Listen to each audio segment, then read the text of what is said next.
আসসালামু আলাইকুম। চায়নার গুয়াংজুতে আছি, আজকে বেশ কিছুদিন ধরে আছি। রেনহে নামে একটা এরিয়াতে আছি। রেনহে মেট্রো মোটামুটি সবাই চিনেন যারা চায়নাতে আসছেন গুয়াংজুতে। মূলত যারা সানিয়ানলিতে যান বা সানিয়ানলিতে যান নাই এমন বাংলাদেশি খুব কম আছে যারা চায়নাতে আসছেন।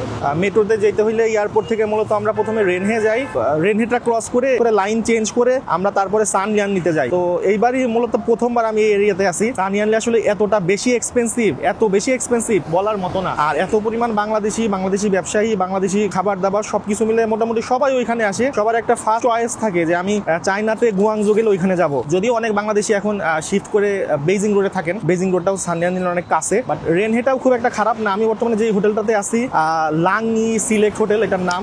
রেনহে যে মেট্রো স্টেশনটা সেটা থেকে মোটামুটি 150 থেকে 200 মিটার দূরে, একেবারেই পাশে। ভাড়াও তুলনামূলকভাবে অনেক কম। এখন তো আসলে ক্যান্টন ফেয়ারের সিজন চলতেছে, মোটামুটি সব জায়গাতেই হোটেল ভাড়া অনেক বেশি, বিশেষ করে সানিয়ানলি এরিয়াতে। যে হোটেলগুলো আগে 150 180 RMB দিয়ে থাকতাম, ওগুলো এখন 300 নিচে কোনো হোটেল নাই। আপনি যদি ইমি হোটেল চুজ করেন, অরেঞ্জ হোটেল, যেটাই চুজ করেন ওই এরিয়াতে, অনলাইন লিস্টেড না, 300 নিচে কোনো রুমই নাই এখন। আর আমরা যে হোটেলটার মধ্যে আছি, আমরা 7 জন আছি। তো 3টা রুম বুক করছি, এক রুমে 3 জন, এক রুমে 2 জন করে, মোট 7 জন, 3টা রুম। এখানে আমাদের খরচ পড়তেছে পার নাইট একটা রুমের ভাড়া 121 RMB যদি trip.com থেকে বুক করেন 2 জনের জন্য। তো 121 RMB হইলে মোটামুটি 2 জন যদি শেয়ার করেন তাহলে 60 RMB মতো পড়তেছে পার পারসন। বর্তমানে গুয়াংজুতে 60 RMB তে একজনে থাকা, এটা চিন্তা করাই যায় না যদি সানিয়ানলিতে থাকেন। সানিয়ানলির একটা সুবিধা আছে, সেটা হচ্ছে বাংলাদেশি খাবার। যারা দেশের বাইরে আসলে বাংলা খাবার ছাড়া খেতে পারেন না, তাদের জন্য সানিয়ানলি বেস্ট। এখন মোটামুটি সব রকম হালাল খাবারই খাইতে পারি, অভ্যস্ত হয়ে গেছে, এখন কোনো কিছু নেই, বাধে না। তো যারা ফ্রিকোয়েন্ট ট্রাভেলার বা বাজেট ট্রাভেলার আছেন, টাকার দিকে চিন্তা করেন, তারা চাইলে এই এরিয়াতে থাকতে পারেন।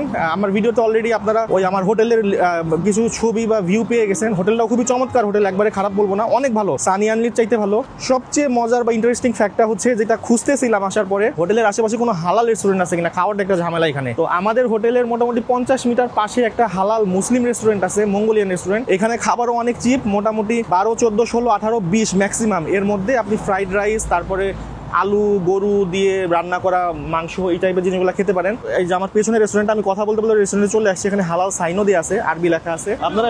ওকে, তো এখানে খাওয়া দাওয়া করার জন্য মূলত আসছি। পরিবেশ খুবই সুন্দর, খাবারের মানও খুবই ভালো। একটু ডিফারেন্ট ওয়ে ট্রাই করে দেখতে পারেন যারা বাজেট ট্রাভেলার বা যারা টাকা নিয়ে চিন্তা করেন, তাদের জন্য খুব আদর্শ একটা জায়গা এটা। সানিয়ানলি কিন্তু এখান থেকে খুব একটা দূরে না, এখান থেকে মোটামুটি 6 RMB হলে আপনি মেট্রোতে করে লাইন একটা চেঞ্জ করে সানিয়ানলি যেতে পারেন। এখান থেকে সানিয়ানলি যাওয়া পসিবল। আর সবচেয়ে মজার ব্যাপার, এটা সানিয়ানলির সবচেয়ে যেটা ভালো লাগছে, নতুন একটা রেস্টুরেন্ট হয়েছে, মেজবান রেস্টুরেন্টের নাম। ওই রেস্টুরেন্টে গতকালকে দেখলাম 15 RMB তে খাবার পাওয়া যাচ্ছে। আপনার হচ্ছে ডিম, ভাত, ডাল, একটা ভাজি বা ভর্তা, সবজি দিয়ে 15 RMB, যেটা আমার কাছে খুব ভালো লাগছে। গতকালকে আমি ট্রাই করছিলাম, রান্নাও খুব ভালো ছিল। সানিয়ানলির মতো জায়গায় মিনিমাম 40 RMB নিচে খাবার পাওয়া বা খাওয়া একটা দুষ্কর ব্যাপার। সেই হিসাবে ওনাদেরকে অবশ্যই একটা ভালো সাধুবাদ জানাই।